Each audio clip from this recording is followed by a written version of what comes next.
welcome back to Friday Reads, where we help you find your next read. I'm Jill. And I'm Julie. We took a month off for you to enjoy Thursday poetry reads, but now we're back with Friday Reads, making book recommendations.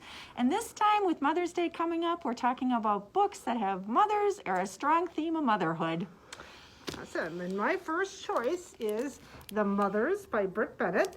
This is set in a contemporary Black community in Southern California. Britt Bennett's mesmerizing first novel, this is her first novel, she's got several more now, is an emotionally perceptive story about community, love, and ambition. And it begins with a secret.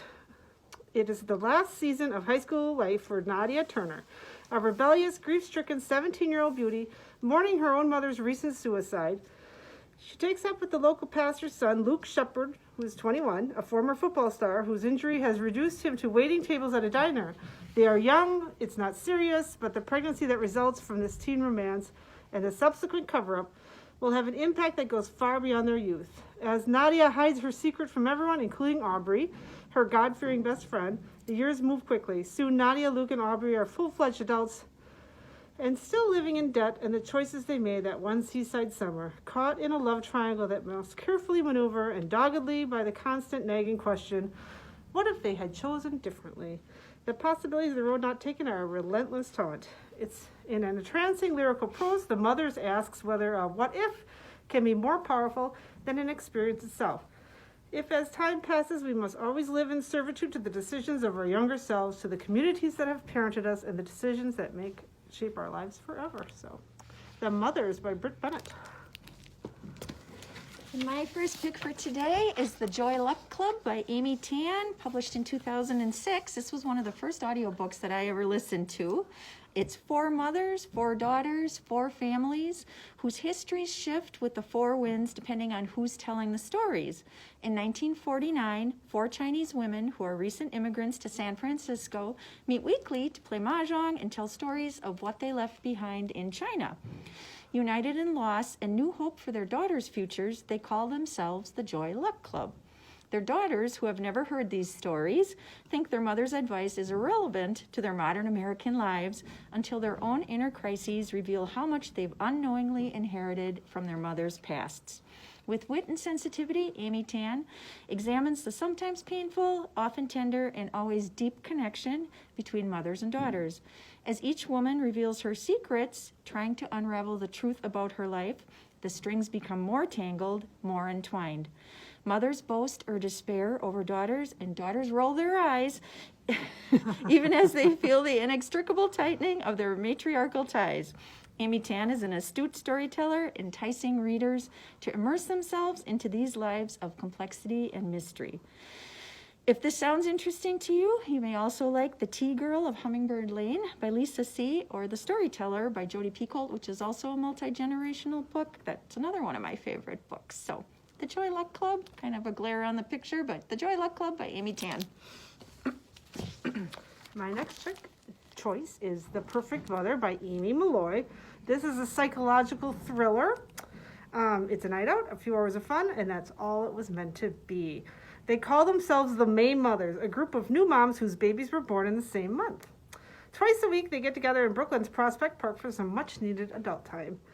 When the women go out for drinks at a hip neighborhood bar, they want a fun break from their daily routine, but on this hot 4th of July night, something goes terrifyingly wrong. One of the babies is taken from his crib. Winnie, the single mom, was reluctant to leave 6-week-old Midas with the babysitter, but her fellow May mothers insisted everything would be fine, and now he is missing. What follows is a heart-pounding race to find Midas, during which secrets are exposed, marriages are tested, and friendships are destroyed. So, The Perfect Mother. I read that one. That was pretty good. My second pick is Emma Straub's, published in 2020, and this is All Adults Here, and this is actually a recommendation from our coworker Tracy. When Astrid Strick witnesses a school bus accident in the center of town, it jostles loose a repressed memory from her young parenting days decades earlier. Suddenly, she realizes she was not quite the parent she thought she'd been to her 3 now-grown children. But to what consequences? Astrid's youngest son is drifting and unfocused, making parenting mistakes of his own. Her daughter is intentionally pregnant, yet struggling to give up her own adolescence. and her eldest seems to measure his adult life according to standards that no one else shares. But who gets to decide so many years later which long ago lapses were the ones that mattered? Who decides which apologies really count? It might be that only Astrid's 13-year-old granddaughter and her new friend really understand the courage it takes to tell the truth to the people you love the most. So check out this one, all adults here. I remember when she was reading that, she said it was good. Yeah, that was her recommendation for us this week. My next one is a young adult novel, I Am Not Your Perfect Mexican Daughter by Erica Sanchez. Perfect Mexican daughters do not go away to college. They do not move out of their parents' house after high school graduation. Perfect Mexican daughters never abandon their family. But Julia is not your perfect Mexican daughter. That was Olga's job, her sister. Then a tragic accident on the busiest street in Chicago leaves Olga dead, and Julia is left behind to reassemble the shattered pieces of her family. And no one seems to acknowledge that Julia is broken too. Instead, her mother seems to channel her grief into pointing out every possible way Julia has failed. But it's not long before Julia discovers that Olga might not have been as perfect as everyone thought. With the help of her best friend Lorena and her first kiss, first love, first everything boyfriend Connor, Julia is determined to find out, was Olga really what she seemed, or was there more to her sister's story? And either way, how can Julia even attempt to live up to a seemingly impossible ideal? I'm not your perfect Mexican daughter. That sounds good. Yeah. My third pick is Sheila Heti's Motherhood, published in 2018. She is a Canadian writer who is the author of both fiction, nonfiction, and children's books. Motherhood was chosen by the book critics at the New York Times as one of their top books of 2018, and New York Magazine chose it as the best book of the year.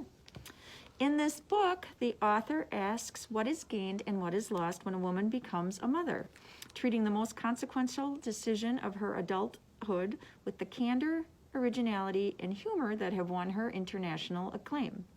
In her late 30s, when her friends are asking when they will become mothers, the narrator of Heti's intimate and urgent novel considers whether she will do so at all. In a narrative spanning several years, casting among the influence of her peers, her partner, and her duties to her forebearers, she struggles to make a wise and moral choice. After seeking guidance from philosophy, her body, mysticism, and chance, she discovers her answer much closer to home. Motherhood is described as a courageous, keenly felt, and starkly original novel that will surely spark lively conversations about womanhood, parenthood, and about how and for whom to live. So my next choice is On Earth We're Briefly Gorgeous by Ocean Vuong. This is a letter from a son to a mother who cannot read. Written when the speaker, Little Dog, is in his late 20s, the letter unearths a family's history that began before he was born. A history whose epicenter is rooted in Vietnam and serves as a doorway into parts of his life his mother has never known. All of it leading to an unforgettable revelation.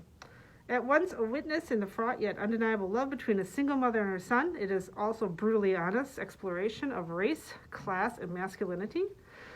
Asking questions central to our American moment, immersed as we are in addiction, violence, and trauma, but undergirded by compassion and tenderness, On Earth We're Briefly Gorgeous is as much about the power of telling one's own story as it is about a liberating silence of not being heard.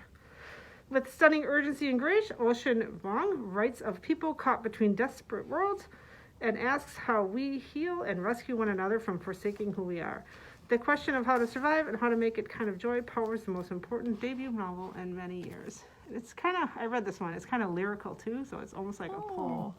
So, very cool. My fourth pick is Secret Daughter by Shilpi Samaya Gowda, published in 2010. This was the debut novel for this author. In college, she spent a summer volunteering in an Indian orphanage, and that's what inspired her to write this book. Summer's life is everything she imagined it would be. She's newly married, has started her career as a physician in San Francisco, until she makes the devastating discovery she never will be able to have children.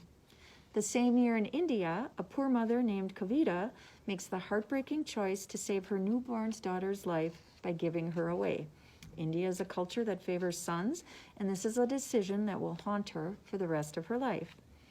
Asha, the little girl adopted out of a Mumbai orphanage, is the child that binds the destinies of these two women. She is adopted by Summer and her husband Chris and is raised in California. We follow both families through the next 20 years, invisibly connected. This story is told by the two mothers and is a story about identity and how we define ourselves and the struggles and challenges that all families go through. It was described as compulsively readable and deeply touching. It's a story of the unforeseen ways in which our choices and families affect our lives and the indelible power of love in all its many forms. Some read-alikes for this book are Somebody's Daughter by Marie Lee and A House for Happy Mothers by Amelia Malati. Otherwise, The Secret Daughter. This is going on my list to read. Yeah. Interesting. So this is a sometimes funny Bettyville by George Hodgman. This is a memoir about a man who goes home to take care of his elderly mother. So it's kind of another part of that motherhood. When George Hodgman leaves Manhattan for his hometown of Paris, Missouri, he finds himself an unlikely caretaker and near lethal cook in a head-on collision with his aging mother, Betty, a woman of wit and will. Will George lure her into assisted living? When hell freezes over, he can't bring himself to force her from the home they both treasure, a place where his father's voice lingers, the scene of shared jokes, skirmishes, and behind dusty antiques, rarely acknowledged conflict. Betty, who speaks her mind but cannot reveal her heart, has never really accepted the fact that her son is gay. As these two unforgettable characters try to bring their different worlds together, Hodgman reveals the challenges of Betty's life and his own struggle for self-respect, moving readers from their small town, crumbling but still colorful, to the star-studded corridors of Vanity Fair. Evocative of the End of Your Life book club and the Tender Bar, Hodgman's New York Times best-selling debut is both an indelible portrait of a family and an exquisitely told tale of a prodigal son's return. So, Bettyville. My last pick for today is a nonfiction book I chose Then Again by Diane Keaton, published in 2011. She starts her book out by saying how much her mom liked slogans and quotes, and she thinks she had the word think thumbtacked on bulletin boards. She saw it scotch taped on pencil boxes. She even found a pamphlet titled Think on her mom's bedside table. In other words, her mom liked to think. So that's how this story begins. It's Diane Keaton's unforgettable memoir about her mother and herself. In it, you will meet the woman known to tens of millions as Annie Hall from one of her most famous movies, but you will also meet and fall in love with her mother, the loving, complicated, always thinking Dorothy Hall. To write about herself, Diane realized she had to write about her mother too, and how their bond came to define both their lives. In a remarkable act of creation, Diane not only reveals herself to us, she also lets us meet in intimate detail her mother. Over the course of her life, Dorothy Hall kept 85 journals, literally thousands of pages, in which she wrote about her marriage, her children, and most probingly herself. She also recorded memorable stories about Diane's grandparents. Diane sorted through all these pages to create an unflinching portrait of her mother, a woman restless with intellectual and creative energy, struggling to find an outlet for her talents, as well as her entire family, recounting a story that spans 4 generations in nearly 100 years. So this book is more than an autobiography of a legendary actress. It's a book about a very American family with very American dreams. Diane Hall will remind you of yourself. Diane Keaton, will remind you of yourself, and her bonds with her family will remind you of your own relationships with those you love the most. So kind of an interesting book she wrote. Well, thanks for joining us, and we hope that you found some new things to read that remind you of your mother or not. Come in and visit us at the library. We are open from 9 to 6, Monday through Friday for browsing, and 9 to 1 on Saturdays. We hope to see you, and we hope to see you following us on Friday Reads. Happy reading, everybody. Bye.